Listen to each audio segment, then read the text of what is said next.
minus 2 times x minus 3 squared. And then what's the key word? What do they want us to do? Find a local max. Okay. Now I'm going to do a little quick detour. Whenever I get my exam, or if I'm going to start working out problems, and I recommend you do this as well, first thing you should do, just to dump it out of your brain, that way you don't need it, off in the margin somewhere, I always do a little chart for myself. If I write it once, then I don't have to ever think about it again. And I can always reference back to it. So I know you guys have all done the sign chart, yes? Yes, I know you've seen this before. You know a lot of stuff if you're given a derivative. You know tons of information. What do you know if f double prime is positive? Concave. You know that, what is concave up? The function. The function, f, is concave up. That's concave up. What do you know if f double prime is negative? It's Concaving down. F is concaving down. Fun. Okay, now you do know something else also. What do you know about f prime? Oh man, this is the one that always sticks, right? You don't know? Okay, now you know a lot. If you're given one derivative, if you go down a level, then down a level, you know increasing and decreasing. So what do you know, if I had given you just f prime, what do you know about a level down? There's either local max. You have increasing and decreasing. So what you had here, if you had f prime was positive, what do you know about regular old f? Increasing. And if it was negative, you know that f is decreasing. There's a pattern here. I could have put the 10th derivative and the 9th derivative up here, and what you know is that if I'm giving you the 10th derivative, you know that if you go to the 9th, the pattern holds the same. One derivative level down tells you increasing, decreasing. Two derivative levels down, it tells you concave up and down. So what I always do before I start anything, I know this is not the class for this, but just so that you know, I like to start off with that. Now I can move on with my life. Okay, it took me, really it takes you 10 seconds to do that. Okay, they wanted a local max. And this is calculus class, so what do you think we should do? Take the derivative. Yay, take the derivative. Okay? Take the derivative, and what do you do with it? Set it equal to 0. Why do we set it equal to 0? Find the critical points. You want to find the CPs, critical points. Why do we find the critical points? I know you're like, really, just do the problem. So say I have some function. Yeah. Wherever the tangent lines have 0 slope, I have to have a minimum or a maximum. That's why we find the critical numbers. Okay, so first let's find the derivative of this, and then we'll worry about setting it equal to 0 and all that business. So, I look at my problem, and I notice two things about it. If I'm going to take the derivative, what's the first thing you see? First thing you should have to worry about here. Okay, I have a square. When I take derivatives of squares, I have to do the chain rule, so I'm going to have to do a chain rule there. I also have something being multiplied. I also have a product rule. So f prime is the first times 2 times x minus 3. 2 times x minus 3, derivative of the second. So you bring it down, hold steady. Plus c1. Plus, product rule is plus. Plus x minus 3 squared. The second, x minus 3 squared, times what? 1. Times 1. Derivative of x minus 2 is 1. Good. Now if you are like my students, you want to FOIL that, don't you? You really want to. Remember our goal was, you told me take f prime, set it equal to 0. Now the easy thing to do here, whenever you're finding critical numbers, is you want to look for tricks that are going to make that simpler. And one trick, the first one I always reach for, is let me see if I can factor, or if I can group common terms. So look on either side of the plus. Do you have something here that's also common here? X minus Yeah, you have an x minus 3 thing here and an x minus 3 thing here. So if it's shared between two, you can group it, pull it out. So I'm going to do that. I'm going to pull the x minus 3 out to the front. And when I do that, what am I left with in the green? Everything else. 2. 2. Good, got it. What else? What happened to the squared over here? I just pulled it out of the It's green. not the other one. I'll get to it. Okay. I'm not there yet. Okay. You're way ahead of me. I'm still down here. So I have the 2, and then I also have the x minus 2 here. So I'm going to pull that out.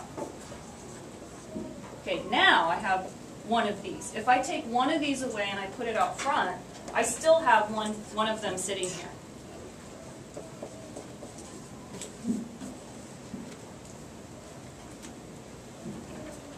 Are you guys okay with that? Yep. Yeah? Okay. Go show. All right. So now our math is getting a little easier. Really in here, I have 2x minus 4. Tell me if you can't see any marker that I'm using. What do you have left inside the big brackets? How many x's? 3x. I have 3, because 2x, so I have 3x. How many numbers do you have by themselves? 7. You owe me $4, you owe me $3, so you owe me $7. Okay? So it's fully factored. Remember, our goal was take the derivative and set it equal to 0. The reason we did all this extra factoring stuff was to make the setting it equal to 0 part, or finding our critical numbers, easier. So I take each one of these pieces. What do you do with them? Set each equal to 0, because either this is 0 or this is 0. Either way, if this one is 0, then the whole darn thing goes to 0. So equals 0 equals 0. So I'll do this one for you. You're welcome. What's that one? 7 over 3. Huh? 7/3. Negative 7/3. Yeah, 7 over. Yeah, 7/3.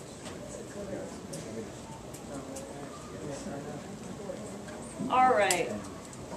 Now,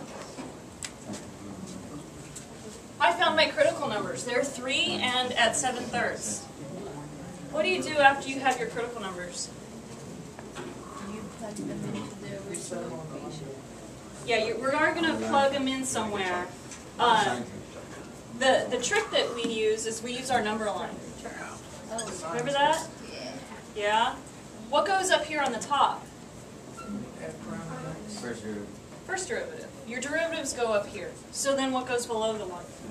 Function. The f. And on your number line, you put your critical numbers. So here's the trick question. What's bigger, 3 or 7/3? 3. You're good. You guys are awake now. Really, 7/3 is the same as what? 2.33. Yeah, 3 goes into 7 twice with 1/3 left over. Or, if you're decimal inclined, that's 2 point what? 3 repeating. Okay, so. Okay, now you pick numbers and you're plugging them in. Remember that up here is where your pluses and minuses go. So if you forget, what do I plug it into? You plug it into what's on top. So up top I have f prime. So I'm going to plug numbers from my number line into f prime. Okay, so pick a number. We don't pick these. If I plug these in, I should get 0. That's not what I want. Pick a number that's less than 7/3. 1. Okay, 1 is an okay number. I have some favorites though. My favorite number to plug into anything is, what do you think? 0. 0. I love 0. Because why? When I plug 0 in here, math is so much easier when I plug 0 in. So if I put 0 in here, I get negative. When I plug 0 in here, I get negative. Do I care what the number is? No. No. What happens when you multiply a negative and a negative together?